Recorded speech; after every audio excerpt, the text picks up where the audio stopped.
ఈ లోకానికి వచ్చాడు. మానవుని రక్షించడానికి దేవుడే నీతిమంతుడే లోకానికి వచ్చాడు. మీరు నేను పాపం చేసినట్లు యేసుక్రీస్తు వారు పాపం చేయాలి. ఆయన పరిశుద్ధుడిగా బ్రతికాడు, ఆయన నీతిమంతుడిగా బ్రతికాడు, ఆయనలో లోపం లేకుండా యథార్థవంతుడిగా బ్రతికాడు.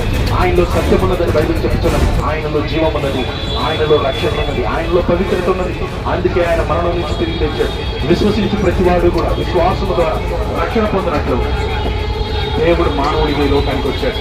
ఆయన ఎందుకు విశ్వసించిన వాడు, క్రీస్తునందు నమ్మకం వచ్చిన వాడు నిత్య జీవాన్ని పొందుతాడు. మీకు నిత్య జీవం కావాలి అంటే ప్రభు అయిన యేసు క్రీస్తునందు విశ్వాసం ఉంచండి. ఆయనే నిరీక్షణ, ఆయనే ఆధారం, ఆయనే విడుదల. ఆయన ద్వారా లేకుండా ఏ మానవుడు కూడా తప్పించబడదు. ఆయన ద్వారా కాకుండా ఏ మనిషికి కూడా విడిచిపెట్టండి. మీ గర్వమును విడిచిపెట్టండి. నేను నీతిమంతుడిని అనే గర్వాన్ని విడిచిపెట్టండి. మనం అబద్ధమాడుతూ నీతిమంతుడు ఎలాగవుతాం, మనము ఎదుటివాడిని మోసపు చేస్తూ నీతిమంతుడు ఎలాగవుతాం, పరాయి స్త్రీని మోహపు చూస్తూ మనిషి నీతిమంతుడు ఎలాగవుతాడు. అనుదినము సినిమాల్లో ప్రతి చోట కూడా కనబడుతున్నది దుర్వ్యాపారము, అశ్లీలత, మనిషి హృదయంలో వ్యభిచార తలపుడు స్పష్టంగా కనబడుతున్నాడు. ఎదుటివాడు కూడా ప్రతి వాడు కూడా పాపమును చూసి ఆనందిస్తూ ఉన్నాడు. ఇది దేవునికి వ్యతిరేకంగా మనుషులు బ్రతుకుతూ ఉన్నారు.